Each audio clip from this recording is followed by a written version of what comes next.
ஐயா ஐயா வாழ்க்கையில சந்தோஷமா சிரிச்சு பேசி 1 வருஷம் ஆச்சுங்க ஐயா. ஏன்னா எனக்கு கல்யாணம் முடிஞ்சு இன்னைக்கோட 1 வருஷம் ஆச்சுங்க ஐயா. பொண்டாட்டி கிட்ட பேசுனா பெத்தவா இந்த பக்கத்து முடிய பிடிச்சிருக்கிறாயா, பெத்தவா கிட்ட பேசுனா பொண்டாட்டி இந்த பக்கத்து முடிய பிடிச்சிருக்கிறாயா.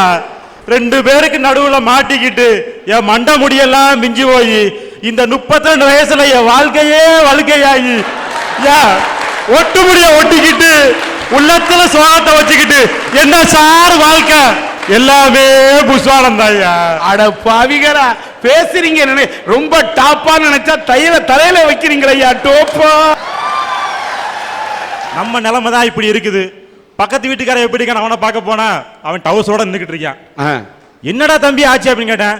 என் பொண்டாட்டிக்கு அம்மாவுக்கு நடந்த சட்டையில பொண்டாட்டி சட்டையை உருகிட்டா, அம்மா வேட்டியை உருகிட்டா, நான் டவுசரோட நிக்கிறேன்னு சொன்னாயா.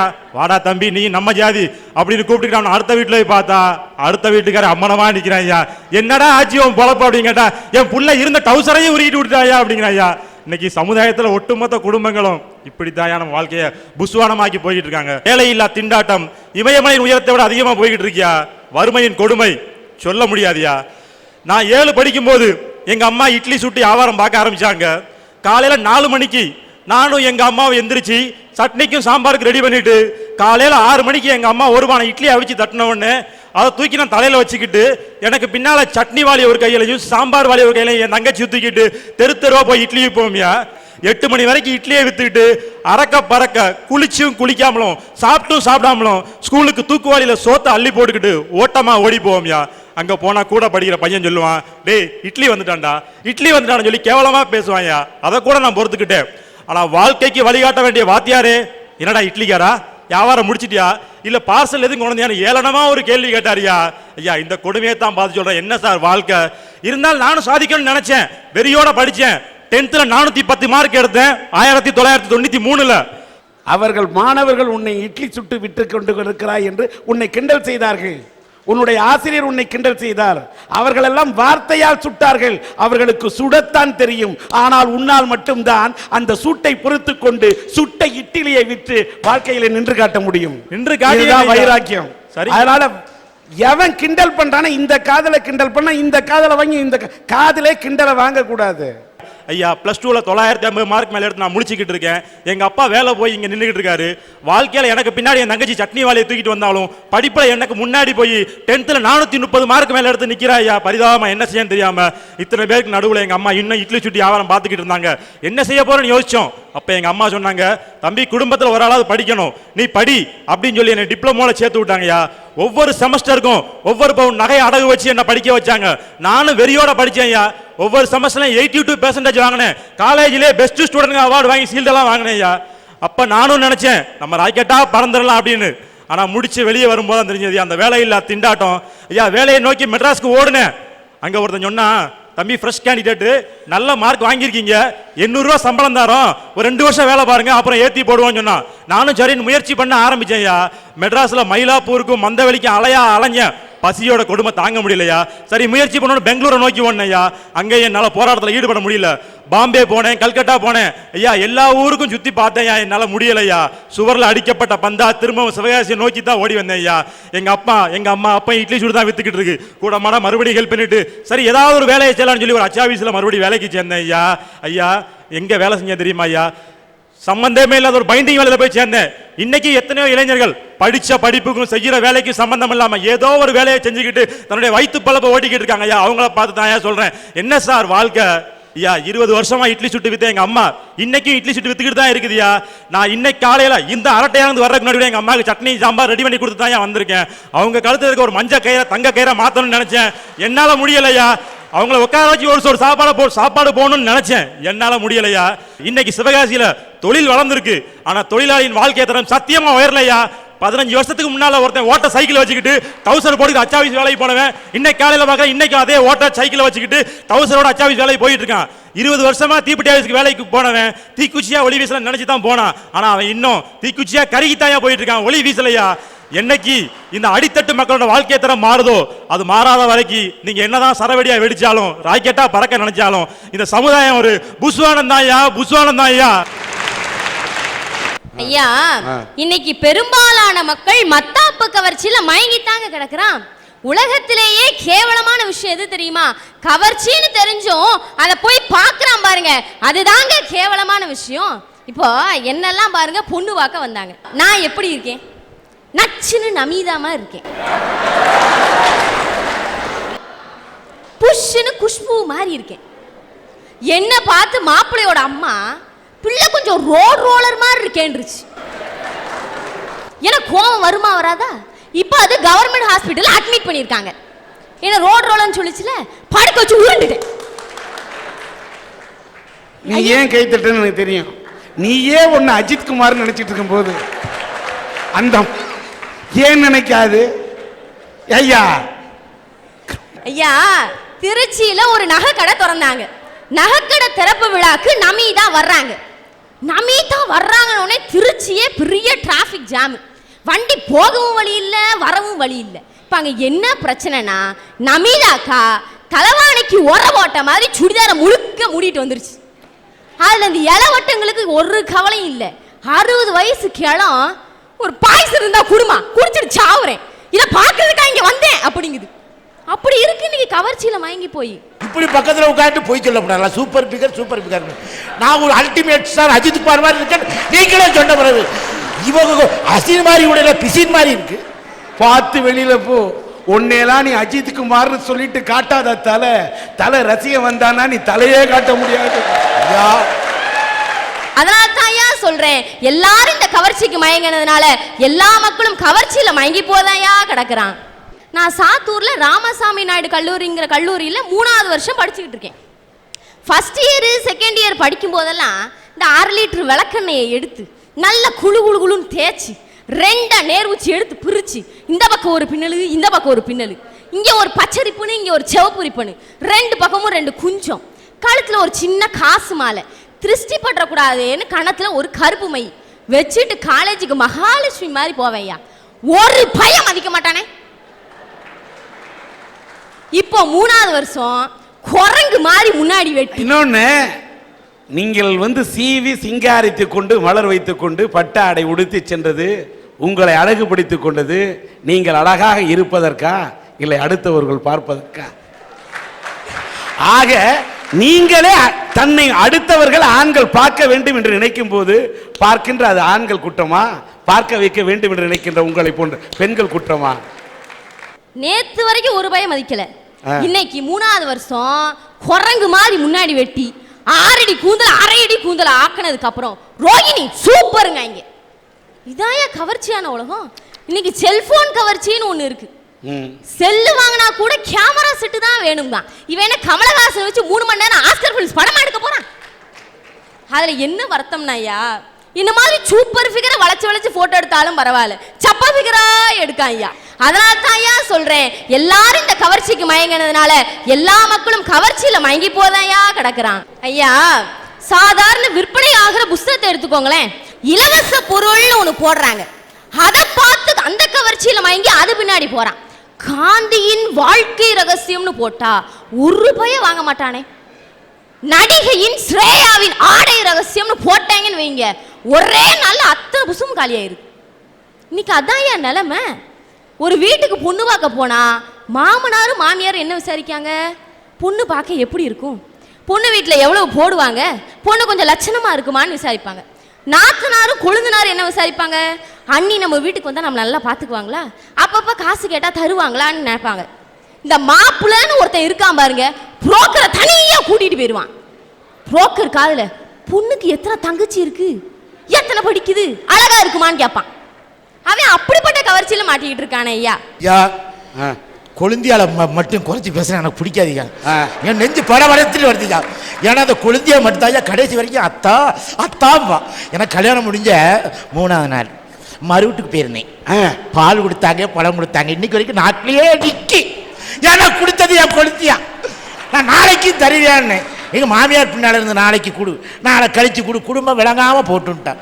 அதனால கொழுந்தியால பேசப்படாது. என்ன கொழுந்தியான்னு சொன்னதுமே குழு குழு குழு குழு குழு குழுன்னு ஆயிடுது ஐயா. ஐயா, மச்சி நிச்சி வர்ற நேரம் மண் மணக்குது, மனசுக்குள்ள பஞ்சாவரண கிளி வறக்குது. ஐயா, இன்னைக்கு ஒவ்வொரு தொலைக்காட்சியும் படுத்துற பாடு இருக்கே, எது? ஒவ்வொரு தொலைக்காட்சி நிகழ்ச்சிகளும். நம்ம எல்லாம் அந்த காலத்துல சின்ன பிள்ளையில இருக்கும்போது ட்விங்கிள் ட்விங்கிள் லிட்டில் ஸ்டார்னு பாடிக்கிட்டே ஆனோம்யா, ஓடி விளையாடு பாப்பான்னு பாடிக்கிட்டே ஆனோம்யா. இன்னைக்கு இந்த ஒண்ணு மொட்டு விடாததெல்லாம், இந்த 6 படிக்கிறது, எல்கேஜி யூகேஜி படிக்கிறதெல்லாம் நேத்து ராத்திரி எம்மா தூக்கம் போச்சுடி எம்மான்னு பாட்டுக்கு ஹரகுரே ட்ரெஸ் போட்டு ஆடிக்கிட்டு இருக்கு. அதையாவது பொறுத்துக்கலாம்யா. இந்த நடுவர் ஜட்ஜஸ்ன்னு உட்காந்துருக்காங்க பாருங்க, அதுக்கு சொல்லுது காஸ்டியூம்ஸ்லாம் ஓகே, எக்ஸ்பிரஷன்ஸ் கொஞ்சம் பத்தாது. இவன் இந்த பாட்டுக்கு கல்லங்கப்படம் இல்லாத பிள்ளைகிட்ட என்ன எக்ஸ்பிரஷன் நீங்க எதிர்பார்க்குறீங்க? அதனால தான் ஏன் சொல்றேன், எல்லாரும் இந்த கவர்ச்சிக்கு மயங்கினதுனால எல்லா மக்களும் கவர்ச்சியில மயங்கி போதையா கிடக்குறான். ஐயா, இன்னைக்கு பெரும்பாலான மக்கள் மத்தாப்பு கவர்ச்சியில மயங்கி தான் கிடக்குறாங்க. இளைஞர்கள் கூட படிக்க வேண்டிய வயசுல காதல்ங்கிற கவர்ச்சியில சிக்கி காதலையும் ஜெயிக்க முடியாம, படிப்புலையும் ஜெயிக்க முடியாம, லட்சியத்திலையும் ஜெயிக்க முடியாம, கடைசியில தண்ணி அடிச்சு அவ இல்ல இல்ல நெருப்பு தான் நெஞ்சிலன்னு பாடிக்கிட்டு அலைகிறாயா. ஒரு பொண்ணுக்கு 20 வயசு ஆகுதுன்னு சொன்னா அந்த 20 வருஷம் அந்த பொண்ணை வளர்க்க எவ்வளவு கஷ்டப்பட்டிருப்பாங்க. 20 வருஷம்ங்கிறது எத்தனை மணி நேரம், எத்தனை மணி துளி அந்த பொண்ணுக்காக செலவழிச்சிருப்பாங்க. ஆனா அந்த பொண்ணு 20 வயசு ஆன உடனே ஒரே நிமிஷத்துல இனக்கவர்ச்சிங்கிற ஒண்ணுல மாட்டி எவன் பின்னாடியோ போய் சீரழிஞ்சு சின்ன பின்னமாயி வரும்போது அந்த பொண்ணை யாரும் எதுவும் சொல்ல மாட்டாங்க சார். என்ன தெரியுமா சொல்லுவாங்க? பிள்ளைய வளர்த்திருக்கான் பாருன்னு அப்பா அம்மாவை சொல்லுவாங்க சார். இந்த இடத்துல இனக்கவர்ச்சி காரணமா இருக்குல்ல. அம்மா, நீ நேரம் பேசுனா குறுக்க பேசக்கூடாது. ஒன்னு சொல்றேன், இனக்கவர்ச்சியிலே சில பேர் விழுந்து விடுகிறார்கள் என்று சொன்னீர்கள். அப்படி இந்த பிசிக்கல் இன்ஃபாக்சுவேஷன் என்று சொல்வார்களே ஆங்கிலத்தில், அந்த இனக்கவர்ச்சியிலே விழுந்தால் தவறு. ஆனால் காதல் என்பது மனக்கவர்ச்சியில் வர வேண்டியது. மனதும் கலந்தால் தான் காதல். காதல் என்பது கடலை போன்றது, அது பறந்தது, விரிந்தது. நீங்கள் குட்டையை பற்றி பேசிக்கொண்டு குழப்பிக் கொண்டிருக்க கூடாது. இனக்கவர்ச்சி வேறு என்பது காதல் என்பது வேறு. இன்னங்க பெத்த அப்பா அம்மா எல்லாத்தையும் நீ உனக்கு சிவப்பு போட்டா நல்லா இருக்குமா, பச்சை போட்டா நல்லா இருக்குமான்னு நான் பெற்றவர்களை மதிக்கின்றேன். பெற்றவர்களை பிள்ளைகள் மதிக்க வேண்டும் என்பதையும் நான் ஒத்துக்கொள்கிறேன். ஆனால் ஏதோ தான் பிள்ளைய படிக்க வச்சுட்டோம், 30 பவுன் நகை போட்டா 40 பவுன் நகை போட்டா போறோம்னு தங்கத்தை பாக்குறீங்க. ஒரு தங்கமான பொண்ணு வேணும்னு பார்க்கணுமா இல்லையா? 4 தலைப்பு கொண்டு இங்கே அரட்டை அரங்கத்திலே அவரவர்களுக்கே உரிய பாணியிலே அவரவர்களுடைய கருத்தை எடுத்து வைத்தார்கள். இதுல இந்த 4 தலைப்புல நான் என்ன கோணத்தில் பார்க்கிறேன் என்று சொன்னால், இது சிவகாசியாக இருக்கின்ற காரணத்தால், இங்கே பட்டாசு தொழிற்சாலைகள் நிரம்பி இருக்கின்ற காரணத்தால், இந்த 4 தலைப்பிலும் இருக்கக்கூடிய பட்டாசுகள் ஒன்று புஸ்வானமாக இருக்கட்டும், இல்லை கவர்ச்சி மத்தாப்புகளாக இருக்கட்டும், இல்லை சரவடிகளாக இருக்கட்டும், இல்லை ராக்கெட்டுகளாக இருக்கட்டும், 4மே பட்டாசுகள் தான். அப்படி பார்க்கின்ற போது இந்த 4 தலைப்புக்குள்ளும் ஒவ்வொரு கருத்து பொதிந்திருக்கிறது. ஆனால் இந்த பட்டாசுகளை வரிசைப்படுத்துவதை போல இந்த தலைப்பை நான் வரிசைப்படுத்துகின்ற போது, என்னடா வாழ்க்கை, வாழ்க்கை ஒரு புஸ்வானம் தான் என்று சொல்லும் போது, வாழ்க்கை ஒரு புஸ்வானம் என்று பேசியவர்களை, அது யாராக இருந்தாலும் சரி, அது வீரகுமாராக இருந்தாலும் சரி, யாராக இருந்தாலும் அந்த கருத்திலே நான் மாறுபட்ட ஒரு கருத்தை தெரிவிக்கின்றேன். உங்கள் கருத்துகளில் சில கருத்துகள் சிந்திக்கக்கூடியதாக, வாழ்க்கையின் போராட்டத்தை எடுத்துச் சொல்வதாக இருந்தாலும் கூட, இந்த என்னடா வாழ்க்கைன்னு எவன் அழுத்துகிறானோ சலிச்சுகிறானோ அந்த அழைப்பும் சலிப்பும் நிறைந்த மனிதர்களை நான் ஊக்குவிப்பதில்லை. ஏன்னா இந்த பேச்சு யார் திரும்ப பேசுறாங்க? தன்னம்பிக்கை இல்லாதவன் பேசக்கூடிய வார்த்தை தான் என்னடா வாழ்க்கை, இது ஒரு புஸ்வானம் தாங்கிறது. வாழ்க்கையில யாருக்கு தான் இன்னைக்கு வெறுப்பு இல்லை, யாருக்கு தான் இன்னைக்கு விரக்தி இல்லை? நினைப்பதெல்லாம் வாழ்க்கையில உடனே நடந்து விட முடியுமா? நடந்து விடுமா? நடந்து விடாது. முயற்சிக்க வேண்டும். முயற்சித்தால் தான் வாழ்க்கை. நீங்க பாத்தீங்க, ஒரு அட்சயா என்ற ஒரு கை குழந்தை என்ன பாவம் செய்தது? அந்த குழந்தைக்கு இருதயத்திலே கோளாறு, பெத்த தாய் தகப்பன் இல்ல, அனாத குழந்தை. அந்த குழந்தைக்கு போராடிதான் இன்னைக்கு அறுவை சிகிச்சை செய்ய வேண்டியிருக்கிறது. அந்த குழந்தை போராடி கொண்டிருக்கிறது. வாழ்க்கை புஸ்வானம் என்று நினைத்திருந்தால் வீட்டிலே படுத்திருப்பார்கள். ஏன் இங்க வந்தாங்க? அதனால இந்த வாழ்க்கை புஸ்வானமானு சொன்னீங்கன்னா அதை முதல்ல அந்த தலைப்பை அந்த தள்ளி வைங்க. அடுத்தது, மக்கள் எல்லாம் இந்த கவர்ச்சி மத்தாப்புகளை பார்த்து மயங்கி கிடக்கிறார்களா? இங்க இந்த இளைஞன் பேசுறார், பலர் பேசினார்கள். எல்லாரும் இந்த கவர்ச்சி மத்தாப்ப நான் கேட்கிறேன், இந்த கவர்ச்சி மத்தாப்புல யார் மயங்குறா? படிக்காதவர்களா பாமரர்களா? படித்தும் பாமரர்களாக நடந்து கொள்ளக்கூடிய படித்தவர்களா? 36%, அதாவது 3 வட்டி கிடைக்குதுன்னு சொன்ன உடனே இந்த ஏமாத்தக்கூடிய சிட்டு கம்பெனியில போய் ஃப்ராடு கம்பெனியை நம்பி பணம் போடக்கூடியது யார்? எத்தனை முறை பத்திரிகைகளிலும் ஊடகங்களிலும் எடுத்து சொன்னாலும் நாங்கள் வாழ்க்கையில் ஏமாந்து விடுவோம் என்று கவர்ச்சி மத்தாப்புகளை பார்த்து வீழ்வது யார்? நடிகர் நடிகைகளை பார்த்து விட்டு கவர்ச்சி மத்தாப்புகளை பார்த்து கொண்டு வாழ்க்கையை கருக்கிக் கொள்வது யார்? ஒரு நடிகனை பார்த்து அவனை பார்த்து ஆசைப்பட்டு அவன் தனக்கு காதலனாக கிடைப்பானா என்று ஒரு கல்லூரியில் படிக்கக்கூடிய ஒரு பெண் தன் வாழ்க்கையை கருக்கிக் கொண்டால் யார் பொறுப்பு? பெத்த அப்பா அம்மா பிள்ளைய கான்வென்ட்ல படிக்க வச்சுட்டு, பெத்த அப்பா அம்மா பிள்ளைக்கு உனக்கு என்ன ட்ரெஸ் வேணும், உனக்கு என்ன வேணும்னு குழந்தைகளை செல்வ செழிப்புல திமிரா வளர்த்தா அந்த திமிரு கவர்ச்சி மத்தாப்புல விழுந்தா அது யார் தப்பு? வாழ்க்கையிலே பொறுப்புள்ள குழந்தைகளுக்கு தான் சார் வாழ்க்கையில எழுந்து நடக்க வேண்டும் என்ற பொறுப்பு வரும்.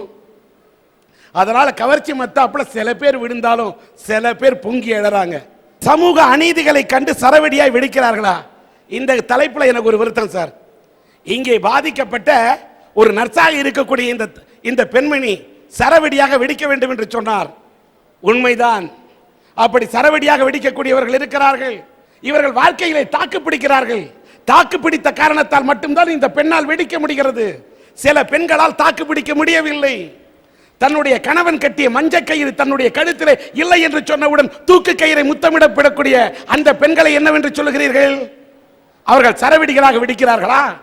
கணவன் குடிக்கிறான், ஒரு பக்கம் குடிக்கிறான், மறுபக்கம் இழுத்து போட்டு அடிக்கிறான், காலால் மிதிக்கிறான், மனைவியை மதிக்கவில்லை. சில பெண்கள் நசுங்கிக் கொண்டிருக்கிறார்கள், வாழ்க்கையை பொசிக்கிக் கொண்டிருக்கிறார்கள். என்ன காரணம்? சரவெடியாக வெடிக்கவில்லை. வெடித்திருந்தால் கணவன் மிதிப்பானா, குடிப்பானா, இழுத்து போட்டு அடிப்பானா? நாட்டில் எவ்வளவோ அநியாயம் நடக்குது. யாரு தட்டி கேட்கிறா? நமக்கே வம்பு, நமக்கே வம்பு அப்படின்னு போகணும். அப்படியே மீறி எவனா தட்டி கேட்டானா அவனுக்கு நீங்க கொடுக்கக்கூடிய பட்டம் பொழைக்க தெரியாதவன், கோவக்கார, முட்டாள், பிழைக்க தெரியாதவன், ஆத்திரக்காரன். சரவெடி அப்ப எல்லாரும் வெடிக்கிறீங்களா? நமக்கே வம்புன்னு பல பேர் போயிட்டு இருக்கீங்க. ஆனால் தடைகளை தகர்த்து ராக்கெட்டுகளாக உயர பறக்கிறார்களா? இதுதான் சார் உண்மை. எல்லாரும் வாழ்க்கையில மனிதன் மேல போகணும்னு நினைக்காத மனுஷன் எவனா இருக்கானா? சைக்கிள் வச்சிருக்கிறவன் ஒரு 2 வீலராவது வாங்கணும் அப்படின்னு வாழ்க்கையில மேல போகணும்னு நினைக்கிறானே, அது உண்மையான முன்னேற்றம். அதே மாதிரி 2 வீலர் வச்சிட்டு இருக்கவன் ஒரு காராவது வாங்கணும்னு நினைச்சா அது முன்னேற்றம், அவன் உயர போகணும்னு நினைக்கிறான். அதே மாதிரி இன்னைக்கு ஆனந்தி சாதாரண ஏழை வீட்டு பெண், நல்ல படிச்சு மேல வரணும்னு நினைக்கிறாங்களே, இந்த பெண் ராக்கெட்டாக மேலே உயர வேண்டும் என்று நினைக்கின்றார். இந்த உணர்வு மனிதனுக்கு வேண்டும். ஒரு கவுன்சிலராக இருக்கக்கூடியவன் தன் வாழ்க்கையிலே என்றைக்காவது சேர்மன் ஆகணும்னு நினைக்கிறான். அதே மாதிரி ஒரு சட்டமன்ற உறுப்பினராக இருப்போர் என்றைக்காவது ஒரு நாள் ஒரு வட்ட செயலாளர் இருப்பவன் மாவட்ட செயலாளராக நினைக்கின்றான்.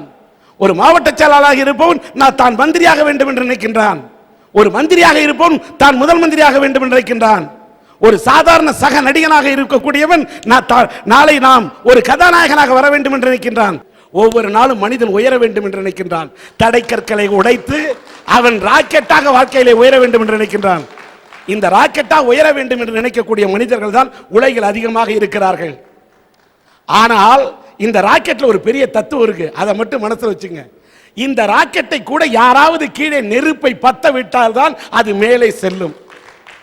நெருப்பை வச்சு பத்த விட்டோன்னு அது சீறி பாயிற மாதிரி இந்த உலகத்துல உன்னை யாரு மட்டம் தட்டி நீ முன்னேற முடியாதுன்னு தட்டி வைக்கிறானோ அவன் உன் மேல வைக்கக்கூடிய வெறுப்பு, அதுதான் நீ ராக்கெட்டா மேல உயர்ந்து போறதுக்கு வைக்கக்கூடிய நெருப்பு.